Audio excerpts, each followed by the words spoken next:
Hey everyone, welcome back to Rethink Reviews on the TYT network, where we're talking about the documentary The Pixar Story, Steve Jobs, and the combination of art and technology.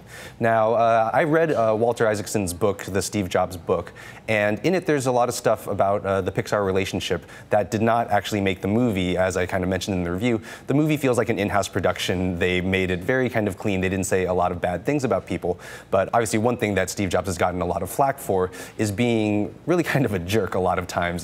Calling people idiots, calling them morons, calling them bozos. That was one of his favorite terms. But it was really in the negotiations with Disney where Jobs' hardball tactics really kind of paid off, which really helped make Pixar what it is. One thing that Jobs always kind of bristled about was that he didn't want to just be seen as kind of a work-for-hire place, that they were just kind of doing stuff for Disney and Disney had all of the power. And so what he really wanted was for Pixar to be its own studio, to have its own money, so that way they could own a larger part of the profits and ideally later own the characters and the stories as well in the movies. So to get this money, Steve Jobs said, okay, you know what, we're going to have an IPO for Pixar, and it's going to happen right after the opening of Toy Story, which was really a huge risk, especially because at the time Pixar had just been losing so much money. Didn't really seem like a great investment, and they didn't know whether Toy Story was going to do well or how well it was going to do. Of course, Toy Story became a mega hit, and Steve Jobs' initial investment of $50 million in Pixar ended up being worth $1.2 billion.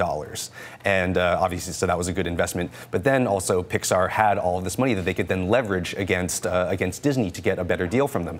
And so what they were able to figure out a 50-50 split, where if Pixar put up 50% of the money, which they could now do because of the successful IPO, then they got to own 50% of the profits. Surprisingly, the reason why Steve Jobs actually made the initial investment in Pixar was because he thought that sometime soon people were really going to want to do their own 3D modeling at home, that this would be something that average people were just going to love to do, so that way Pixar would be able to sell the Pixar computers and also sell the Pixar software. What Steve Jobs actually said about that was that he wouldn't have made the investment in Pixar if he didn't think that they could sell the hardware and software. And what he told Walter Isaacson was, quote, "Life kind of snookered me into doing that being investing in Pixar.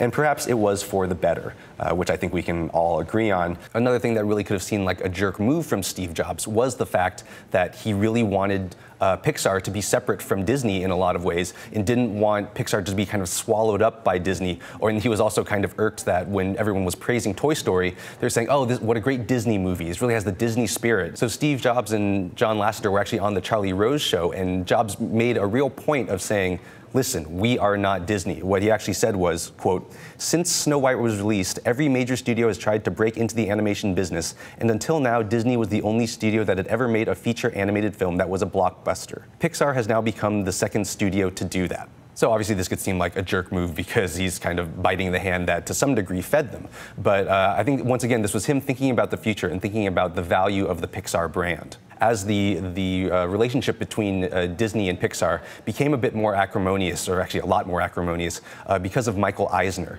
who really at the time didn't see the value of Pixar, still kind of thought of them as a fluke, and didn't think that they were going to be able to keep on making hit movies.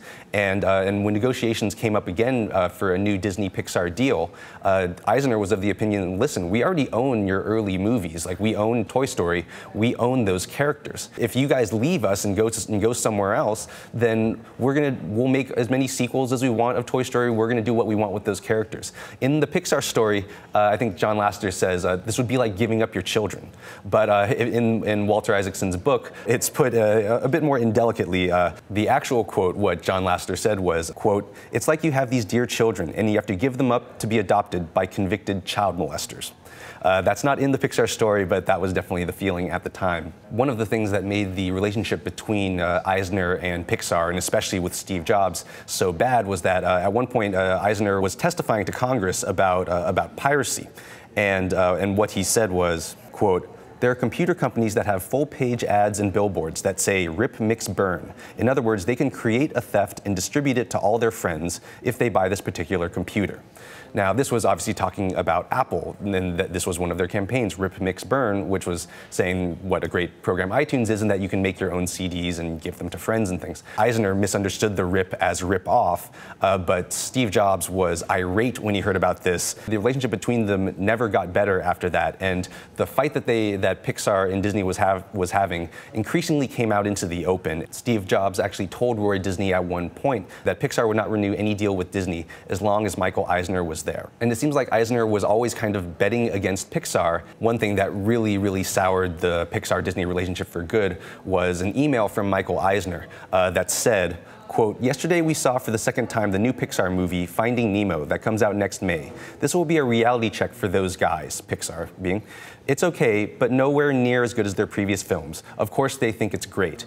This email leaked to the LA Times, and when Steve Jobs read this, he was irate. He publicly called off negotiations between Pixar and Disney. Jobs also went to the media to talk about how badly this relationship was, at one point saying, quote, "The truth is that there's been little creative collaboration with Disney for years. You can compare the creative quality of our films with the creative quality of Disney's last 3 films and judge each company's creative ability yourselves." He also called Disney's animated films up at that point embarrassing duds. And if you look at the movies that Disney was coming out with in the kind of mid-90s through the mid-2000s, it's really pretty shocking. I mean, you have The Lion King in 1994, Pocahontas in 1995, then you get The Hunchback of Notre Dame, Hercules, Mulan, which I think is a good movie, not just because it's about Asians, but that definitely helps. Then Tarzan, The Emperor's New Groove, Atlantis, The Lost Empire, Lilo and Stitch, Treasure Planet, Brother Bear. Then you look at what Pixar was doing during that same time.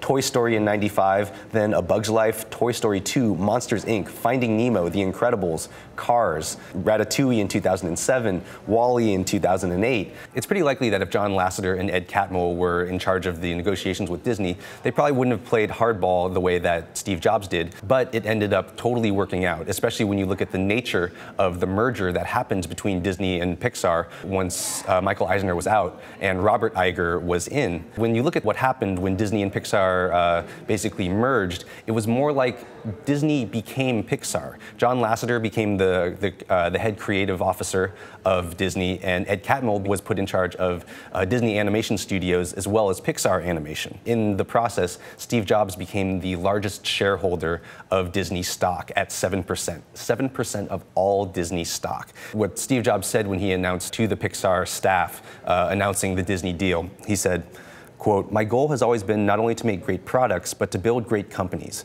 Walt Disney did that, and the way we did the merger, we kept Pixar as a great company and helped Disney remain one as well."